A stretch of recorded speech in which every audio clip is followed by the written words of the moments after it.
There's a great piece right now at Saturday Down South, and it was Connor O'Gara who wrote it. It's about Justin Jefferson, former LSU wide receiver who is preparing for the draft, and it's the crux of the piece. If you haven't read it yet, you should go read it. It's how a skinny as hell freshman receiver rocking number 32 became Justin Jefferson, a.k.a. the first-round prospect you shouldn't doubt. It's a great piece. Well, in that piece, Connor O'Gara talked to Mo Wells, former LSU track and field star, also trained athletes over at Traction, is now at IMG Academy. And I thought, hey, man, it's been a minute since we had Mo on the show. I want to get him to talk about these LSU guys. So, Mo Wells, good enough to join us on the show. How are you, man?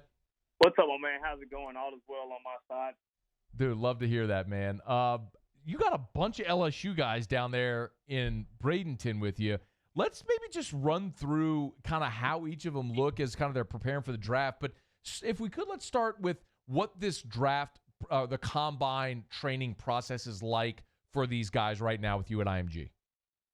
Well, first of all, man, it's definitely a blessing to have these guys here, and it's a 6-day process. You know, these guys are here most of the day, every single day.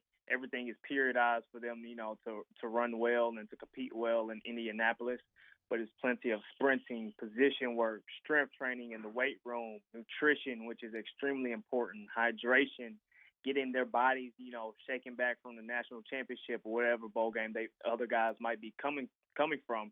So it's a lot to fit into a few weeks in terms of, okay, how fast can we have these guys at their best for them for their big old interview in Indianapolis. So is your job, I'm oversimplifying it, Mo, but you look at these guys and everyone knows how important teams look at the 40 at the combine. Is your job as a track guy to make these football players into track guys? No, in a sense, it's not really about making them into track guys.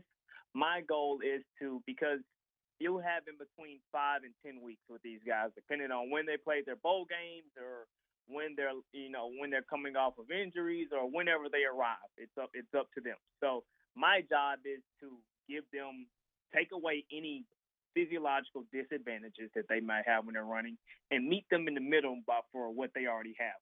So by no means am I trying to make them into the next, Christian Coleman or Nathaniel Mitchell-Blake. I'm trying to make them the best version of them, for them to be able to go out there and sprint to the best of their ability and also be able to get through a very, very, very strenuous week being at the NFL Combine. You said something interesting there, how you have guys either between 5 and 10 weeks, depending on when their season ended. Did the LSU guys playing as long as they did that actually set them back in their preparation? I don't think that it set them back because at the end of the day, they're still phenomenal athletes. These guys are elite athletes, and by them playing so long, the biggest thing was just making sure, okay, are you healthy? Are you fresh? Are your legs fresh? And at this point, it's about, okay, showing you the technique, taking you through the right workout, showing you how to move, how to sprint, how to do the agility drills, keeping you sharp at your position work, making sure you know what to do in all of your interviews. So I wouldn't say that they were set back by any means because of the fact that they're phenomenal humans, they're phenomenal athletes. So they were going to be fine regardless, whether their season ended in December or, with them, thankfully, as an LSU guy, them going on to win the national championship. Mo Wells is with us on Twitter at Mo Knows. Is that 1 underscore or 2? Mo Knows underscore?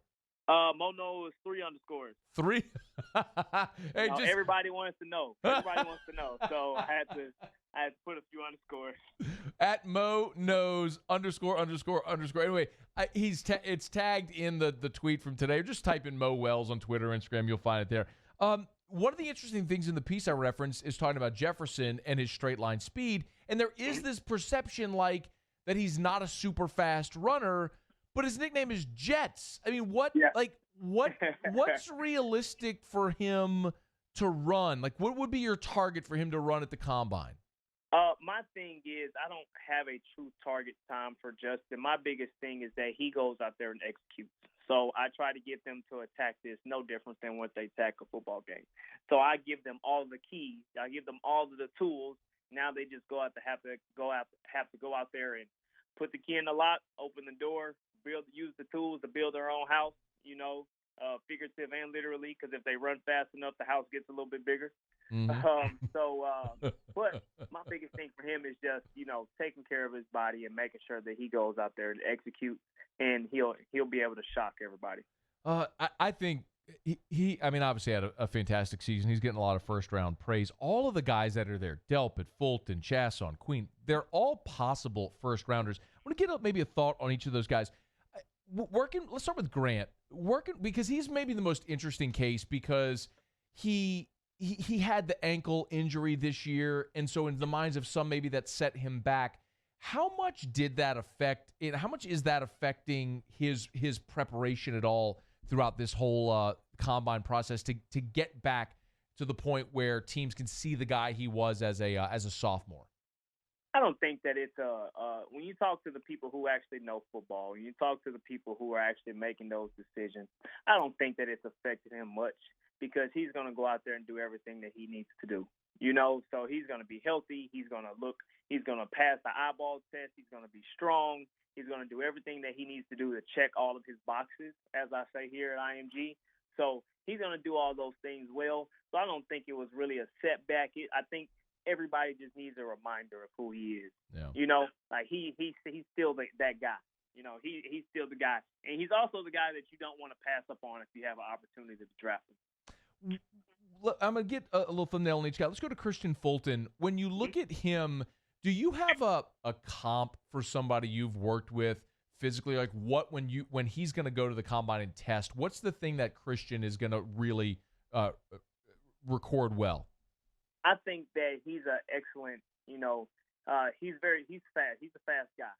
He's a fast guy. So, but I think he does really well agility-wise, so his change of direction is phenomenal to me. So I've worked with a lot of guys, and I can kind of compare him to a Jonathan Abrams, if I'm thinking of a DB who had a phenomenal combine last year, made himself some money as well. A little bit more mobile, but all in all, he's going to do it. He's going to do it exceptionally well at his change of direction. I mean, he's such an explosive athlete that his 40 and his jumps will be good too. What about Chasson? We know edge rushers are always a premium, and there always seem to be guys that go to the combine, they show up, and they're just these physical freaks. He looks the part. Is he that guy that from what you've seen here working with him at IMG, it could be that guy when he gets to Indianapolis this year? I think that what he's going to do, I think there's a lot of intangibles that go into Caleb Vaughn. I think he's going to be that guy that when you listen to him talk or when he gets up in front of everybody, that's when he's going to first steal the show. It's going to be before he even steps foot onto the field. He's one of those guys that you definitely want in your locker room. But he's going to be another one. When he gets on the field and everything that he does at the combine, he's going to check all the boxes from when he gets in there into the training room to when he goes to get on the board, his interviews with coaches, to when he goes out there and competes in the performance drills. He's going to check all the boxes that you want to check. But he's going to have also all the intangibles that you need as an NFL athlete because, they put a high premium on these numbers at the NFL Combine. But at the end of the day, a fast 40, a fast agility, a high bench press can get you in the building, but you're going to need some more to keep you there. Mm-hmm. And I think that he has those things. Sorry, Mo, but the other thing that's maybe the guy that's the most interesting of this whole crop that's there at IMG is Patrick Queen because he popped late, and now people are looking and going, this guy could be a first-round draft pick. Right. What's the challenge with Patrick right now to get him to the draft in the most attractive spot possible? I don't see a challenge with him. I think those people are right. I think for sure he's a day one prospect, and I think that he's going to go out there and exceed expectations all around holistically. So I don't think there's a challenge that goes into preparing him. The only thing is, as long as he's confident in his ability, as long as he's confident in what he can do and know that he can go attack his pro day, he can go attack the NFL Combine just like he attacks his football games, he's going to do phenomenal. It's a really good group of guys. I have full confidence in them. Some of my favorite guys that I've worked with to date. and I have a long lineage of working with those guys from down in Baton Rouge. Do the LSU guys, last thing for you, Mo, and your time's so much appreciated, man. I know you're busy, but the LSU guys, LSU with Tommy Moffitt has such a reputation for the strength and conditioning program. Do they generally, when you get your hands on them, show up physically prepared for the next step? Or what is it about them that when you get them, you say, man, I can tell they've been trained properly here?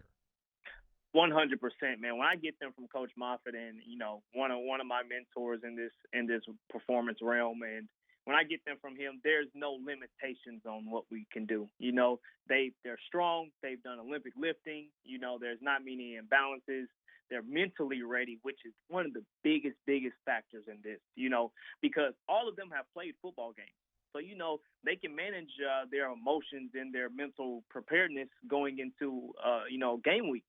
But for this, it's different. None of them have been to the NFL Combine. None of them have done a pro day. None of them have been previously prepared for what they're about to do. But if there's any guys that come in here physically ready and physically prepared to go, the LSU guys are next level. So I give many, many kudos to Coach Moffitt and his staff, Jake Riedel, Big Valoria. All those guys do an amazing job down there at LSU. So when they get to me, man, they always do well. Hey, great stuff as always. Mo Wells, former LSU track and field star, who, of course, was at Traction for a bit. Now is at IMG, and Bradenton's got a handful of LSU studs there. Delpit, Fulton, Jefferson, Chasson, Queen. All there training with Mo in Florida, getting ready for the Combine. Man, we appreciate a couple of minutes. All right, we'll bother you again soon down the line. For sure, my man. Have a great evening. Thanks, man. You do the same.